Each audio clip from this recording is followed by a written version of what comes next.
Hello again, everybody. It's me, Mr. McSquare, and now I'm down here in an ancient city. I just want to give you a quick update before getting into today's build.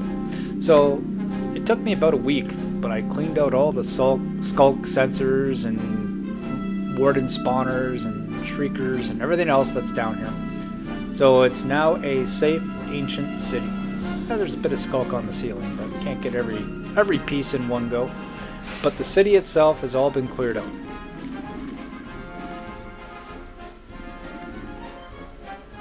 Okay, just keeping you up to speed on what's going on. And of course for the ancient city we made a little bit of a decorative entrance. Because we tunneled in, found it, whoa! And then we had to make the tunnel just a little bigger and a little more decorative. This ties into our little trip into the Nether.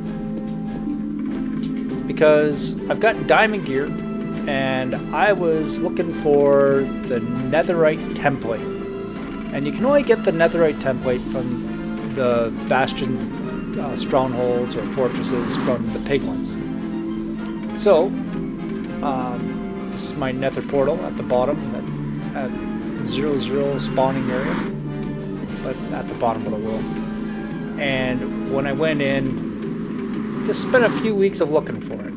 I was looking, and I eventually did find a bastion, fortress, stronghold, whatever it's called, the piglin place.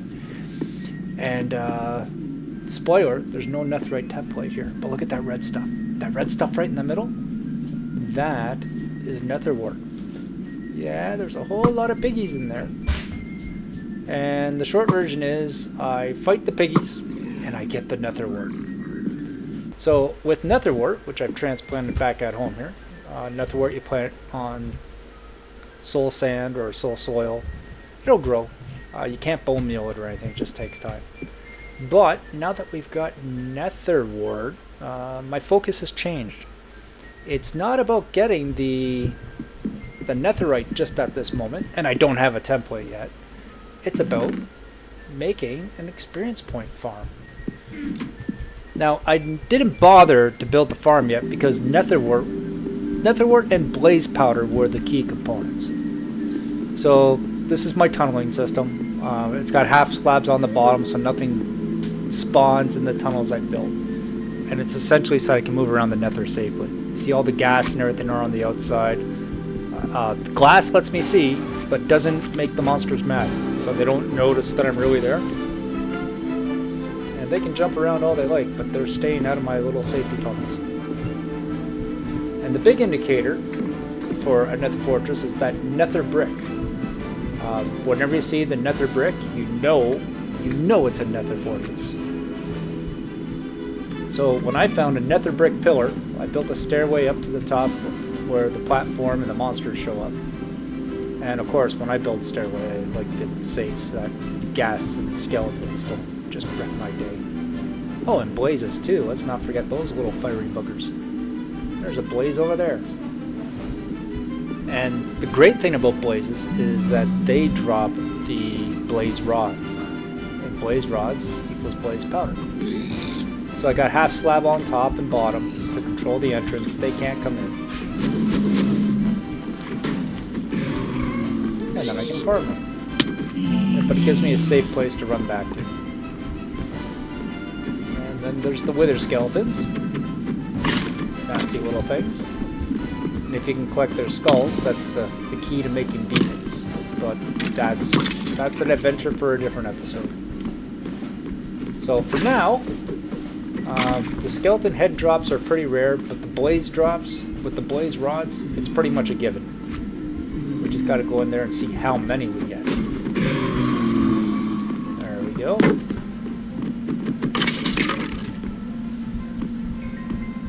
Boneheads on the side.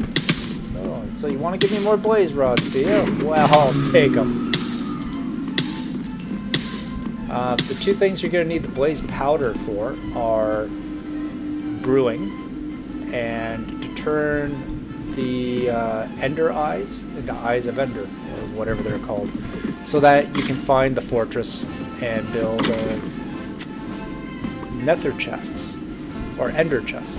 Ender chests. Yeah, I know what I'm doing. Don't look at me funny. Anyway, you need the blaze powder for the chests, the eyes. Well, technically you need the eyes for the chest, but it all works from blaze powder, and you need it for brewing as well. And today's conundrum is to get them for brooding. Oh, there's a wither skeleton skull. I just need 3 of those and I can start farming for beacons. That's a different adventure for a different day.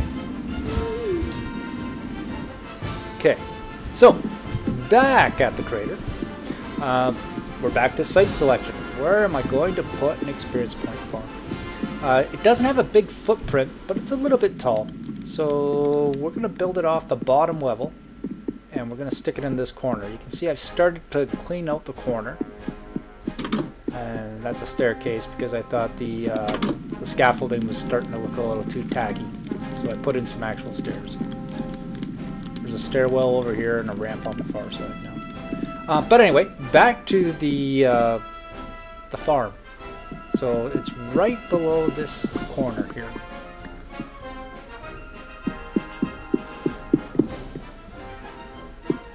Trim it up, make it look like it's a proper structure and not just sticking out of the wall. And clean this corner out. And this corner is going to be where this farm is going to be put in. Dig, dig, dig. Lots of digging. It's called Minecraft for a reason.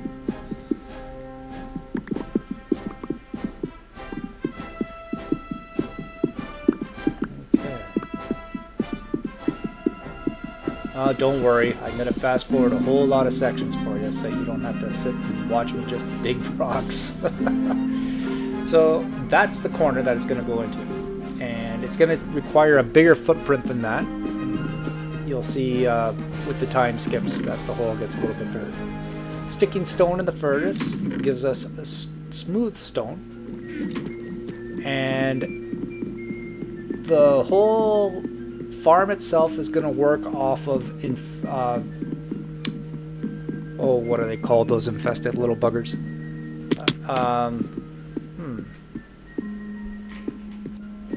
Oh yes, my brilliant little 9-year-old just reminded me, there's silverfish, you big dummy. Oh, you're right, they're silverfish. Yeah, silverfish farm. So we're going to create essentially a silverfish spawner, and then kick the crap out of the silverfish automatically so that it spits out experience points. Now, the important thing to remember when you build these things is that silverfish can eat stone. So we got to remove the stone and put in a substitute, and our substitute here is going to be smooth stone. Smooth stone is not stone. They won't eat the smooth stone. I think they'll also eat cobblestone. Don't quote me on it, but I think that they'll eat stone and cobblestone. So we're not going to use those two things. We're using smooth stone, and we're going to supplement that with glass, and they won't eat glass either. So this is our collection chamber. Really, it's going to be a 3x3 area that we have to extend a little bit for walls, and off the one side here it'll actually be 3x4 later because of a water current, but really it's a 3x3 little box. So we got a control pad off on the left, that's 3x3. The collection chamber in the middle, which is essentially 5x5. And this here is going to be the killing mechanism with the trapdoors. We're going to hook a pulse up to it, and it's got fences underneath it, and that's got to do with the collecting the orbs. So put fences under, or rather walls. Both would work, but I'm using walls because it's more fitting with the block palette. And deciding between sand and red sand, I think I'm going to go in general copper, red sand, acacia, different orange hues here. And we'll keep the orange hues as much as possible to make everything in the build look cohesive with each other. Okay. So at this point, we've got that trapdoor that we had to put in the middle because sand blocks are gravity affected and they'll just fall. And we need it above the water level. So it's a trapdoor to hold up the sand, and the sand to hold the cactus, because cactus can only put on sand or red sand. Okay, above the cactus is going to be our platform that it's going to hold armadillos. Armadillos, when they're scared, or and they scare by two ways. If there's a monster close to them, or if you run, they'll curl up in a ball. And that ball gives them a little bit of armor. And a cactus gives a little bit of damage, but their little bit of armor protects them from that little bit of damage. So they can technically, if they're in a ball, be endlessly hit by cactus and take damage for 0, 0, 0. And that we're going to abuse for our farm. So we've got our cactus, and now we're making a chamber for the armadillos. Like so.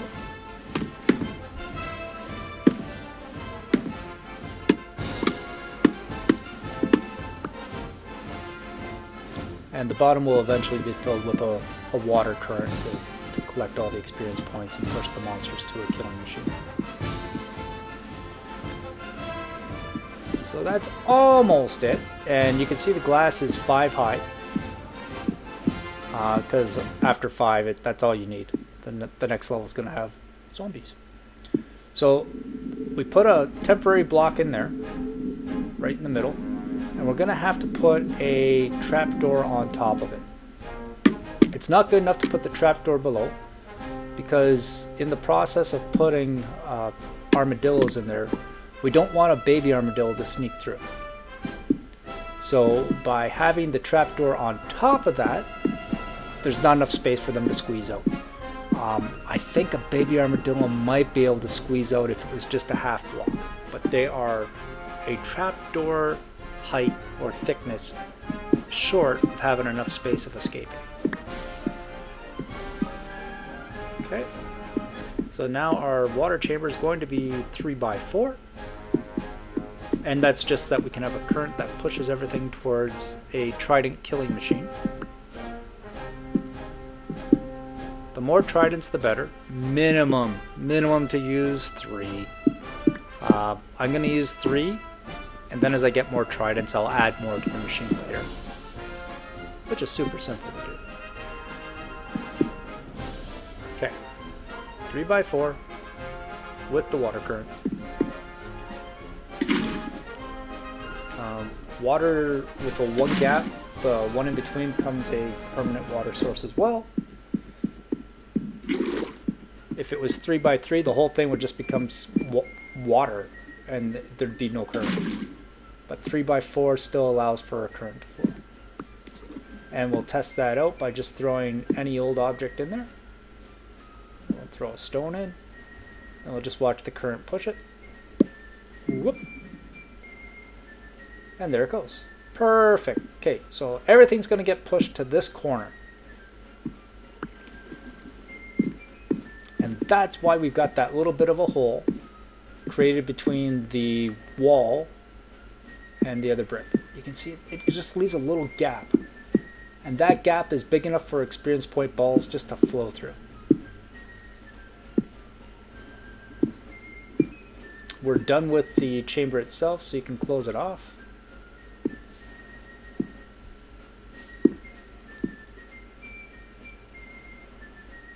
And there, it's solid. Just double checking my work, because when you're working with glass, it's easy to miss something. Okay.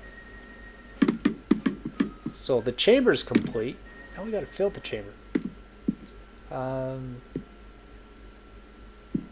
the back of the chamber here, it's gonna require a dispenser for infested potions.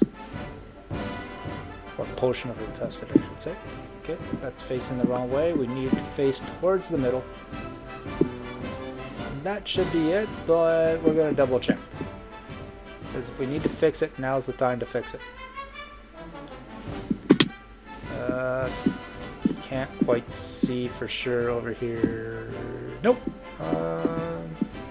Looking for a little circle. Oh, there it is. Yep. See that little circle? That's the dispenser hole. It's facing the correct direction. And it's just, if it was wrong, now is the time to fix it. Okay. Leave the center open. Because we have to add the little armadillos.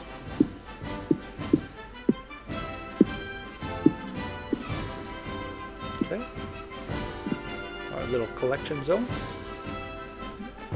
And then we'll have to just add a little ramp there on the side, because to get guys in the middle there, just the way this base is shaped, the easiest way is going to be just to come through this area here.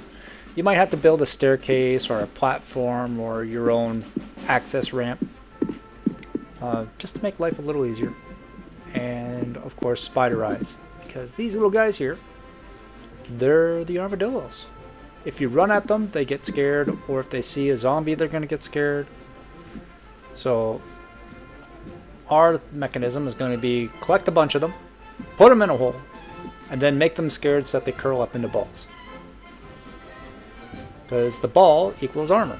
The armor means they will take 0 damage from the cactus. They're still taking damage. How much damage? Well, 0 damage.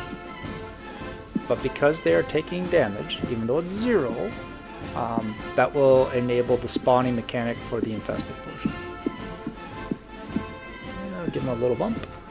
A little too much of a bump. A little bump this way. And there he is. Okay. And then we'll give him a bunch of friends.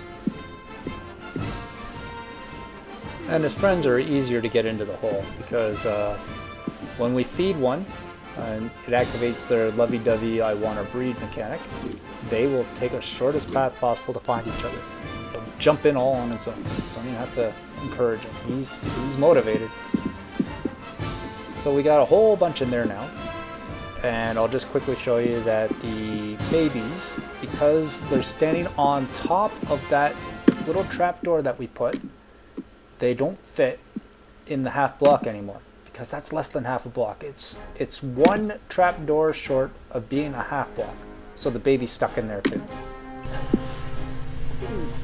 Okay. Now, you got them all in there. You're gonna have to push a sticky piston into position over their heads. So we've got this little overhang here, a sticky piston facing down. And then we're going to use a normal piston to push the sticky piston into position.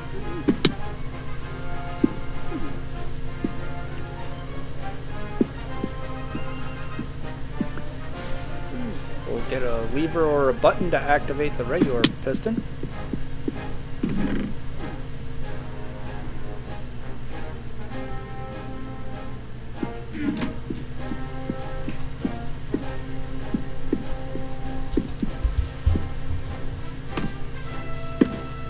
Use 2 sticky pistons, because every time you push it down, a sticky piston will pull it back up. Regular piston. Push it and let it go. Stick a block in between. Push it. Let it go. One more.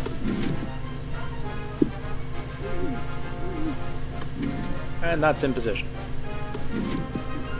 So when the sticky piston activates, all the armadillos will get pushed on top of the cactus. That would kill them, except we're going to put zombies in this area so that the armadillos are always scared. And by being always scared, they're going to be protected. Stick the redstone line on now. Okay? We're going to put zombies up here. Put your redstone line on now. Save yourself some headache. That line does touch the dispenser through the block. And it will also activate the sticky piston. So, in Bedrock, zombies will despawn if you don't name tag them. So I'm gonna need a couple zombies. Got a lead, got a boat, got a couple name tags.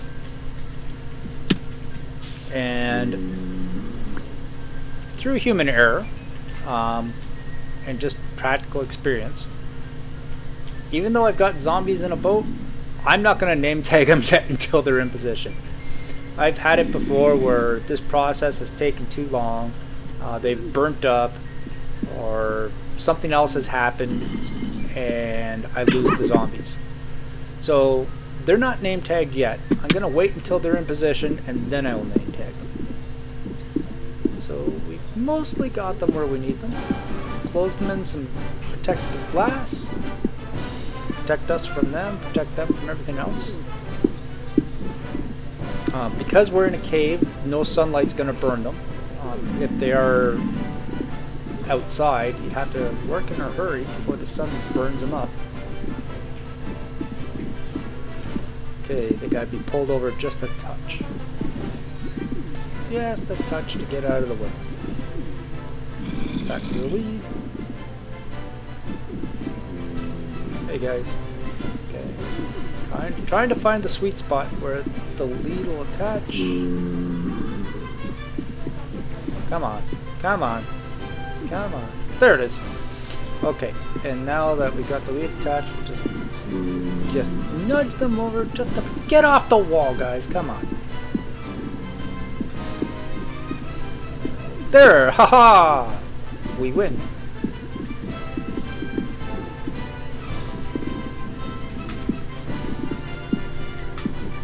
Okay.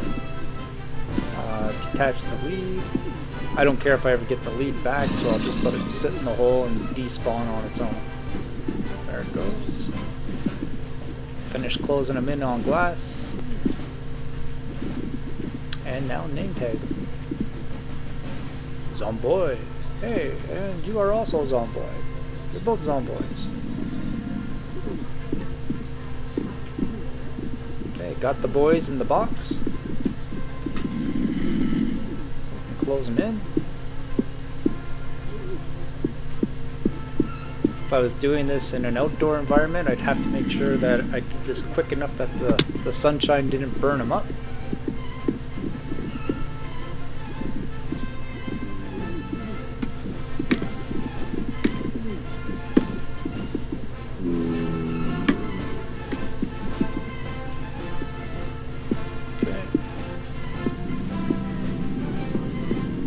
Finish the safety chamber.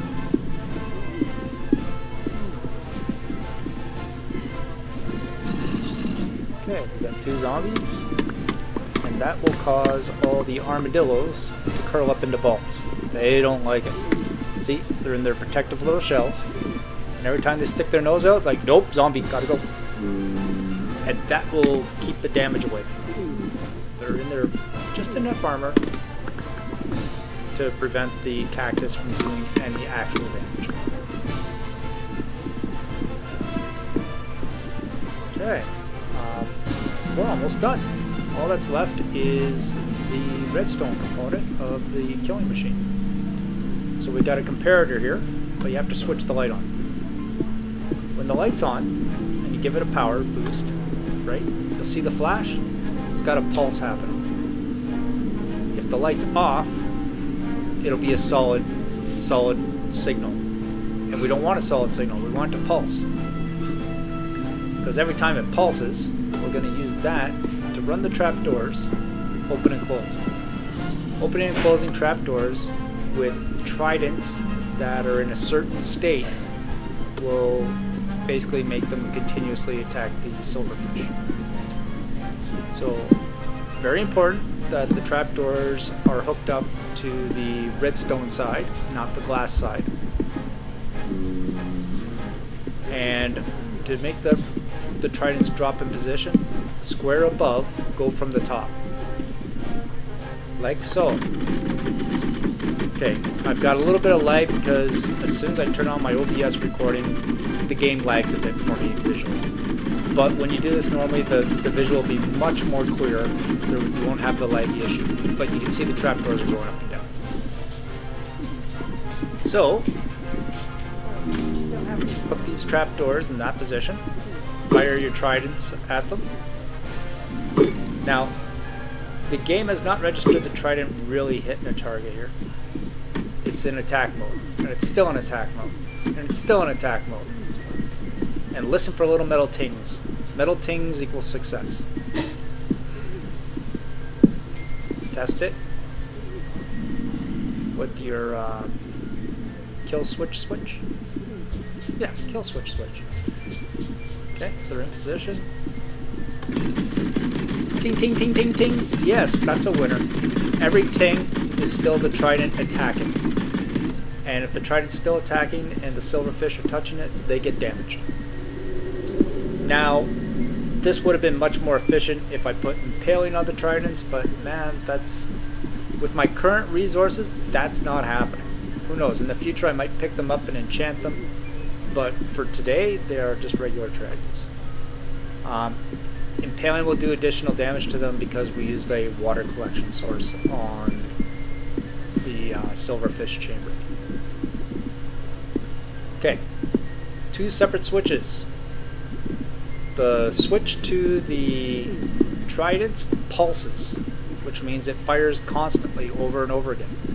That means we have to have a separate switch, which is a solid on-off switch, just to dispense infested potions. We don't want infested potions to be pushed out every second. And to turn the trapdoor on. We don't want the trapdoor on, off, on, off, on, off. We just want the trapdoor on, not trapdoor, sorry, sticky piston to push down on them once. Hold them down, let them go. Fire one single dispenser potion out of the dispenser, not repeatedly keep firing. Okay, we'll have to leave those trapdoors there because I'm going to add more. See, I accidentally just picked up the tridents now and we've got one. I'm going to put a little safety barrier of glass up here just so that me or another player, again, it's a multiplayer round, send me a comment if you're interested in joining. I don't want people to accidentally pick up the tridents like I just did, because then I gotta reset this bloody thing. Now, the only problem with this farm that I've discovered, 2 things. There's gonna be so many silverfish that it could cause lag issues. So we've got the on-off on the spawning button. And the other thing that happens is this machine records it as I threw the tridents. I'm the one attacking. If I am not logged on and another player tries to use the machine, it won't work. The silverfish will die, but it won't register that an online player killed them. Now, if I'm online and I'm anywhere in the realm and somebody else uses the machine, it's going to work just totally fine for them. But because I threw the tridents, I've got to be online for it to work.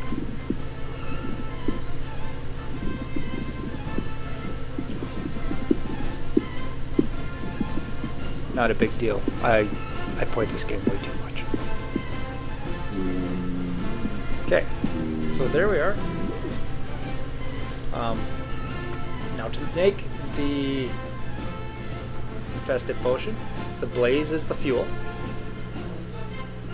The nether wart turns water into awkward potions. So get your water bottles. Well, I'm gonna need some gunpowder for this as well. So, blaze rods, you can turn them into blaze powder. The blaze powder is the fuel for the brewing stand. Nether wart will turn water into awkward potions. I'll fast forward this for you. Water bottle is now awkward potion. Okay, stone turns awkward potion, not water bottle, awkward potion into potion of infestation. Gunpowder turns potions into splash potions. Aha! Splash potion of infestation. That's what we're going to dispense onto the armadillos so that they will spawn silverfish when damaged. So even though they're taking 0 damage, 0 damage, 0 damage, that's going to be spawn silverfish, spawn even more silverfish. And I think right now I've got about 8 armadillos in that little chamber. And just look at how fast they're just pouring out, dumping experience points to us. Tridents are killing them, and Cactus is spawning them with 0 damage. Oof.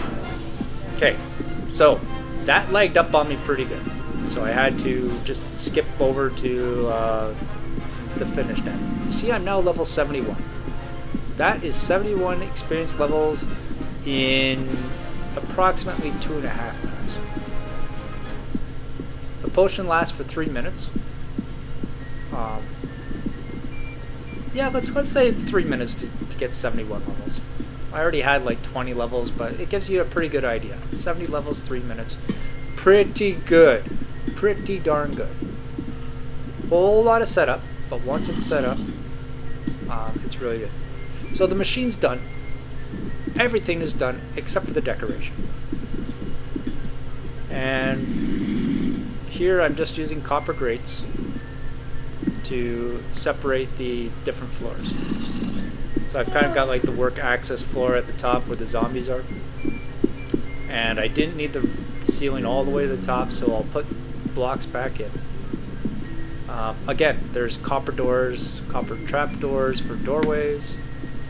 And I'm using acacia and red sand and just the orange palette whenever possible. Mangrove would have worked too, except mangrove's pretty tough to harvest compared to acacia. So we got the zombies upstairs. Little metal access grate. Redstone lines are still connected and working. Copper doors at the top and bottom for entry.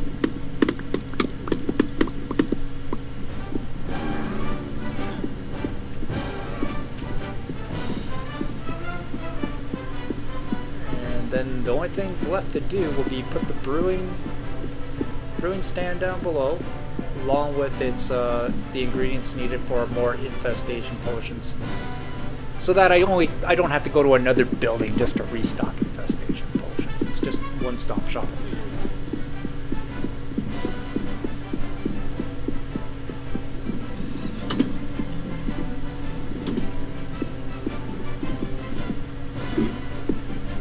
Got a little hole in the corner. Keep that in mind. Okay, there's my zombies. My maintenance access room. Stairway in the, well, ladder in the corner, but also external access if required. And look at that, they nod their head.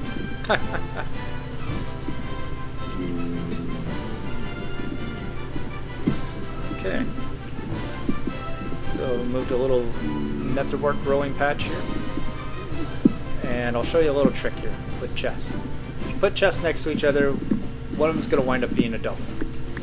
And I've got 5 different ingredients I want to use, so I want it to be a single next to a single. I don't need any more space than that. It's just what I want to do. But how do we accomplish that? Well, we're going to force it. First, we trick it by making the double on the one side, and then a single next to it, and then to make it a single next to a single, just chop a side off.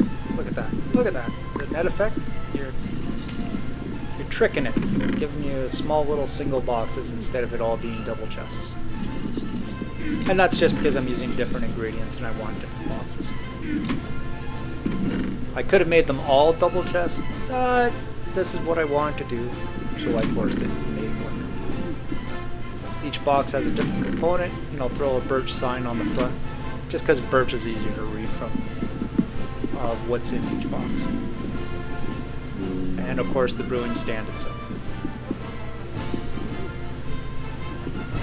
Just gotta get that up there. That is stone in this box. And they'll all have a label. Brewing stand. Get up there! Get to... Aha! I win again. So the brewing stand's in place, and then we'll just put a sign with each ingredient that's within. And of course we need a little water source to turn bottles into bottles of water. And we're just going to dress that up a little bit to make it look more intentional instead of just a hole in the wall.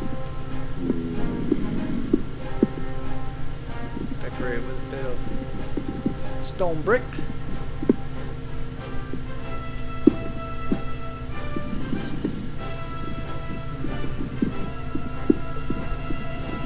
play with it a little bit, see what we can do with the stairs. There we go. Press off the sides. And all that just to decorate up a water source block. You're darn right we do. Okay. So now this corner with the water and the nether and so on, and the box is full of goodies. Everything you need to brew up more potions when they run out. And there's enough space here, we'll add one more row of nether wort growing. It's more than enough nether wort for this thing. And in the future we'll make another brewing setup with its own nether wort, but for now that's more than enough for this place. Got the water, got the boxes. And we'll give you just a quick walk around. We're done. We are done. Let's go ask the boys what they think. Hey boys, do you think this is done? Look good. Look good, boss. So good. Well, the boys agree. We're done. Thank you for joining me. This has been Mr. McSquare, and that's my experience point machine. Thanks for joining me. The zombies are still nodding their heads.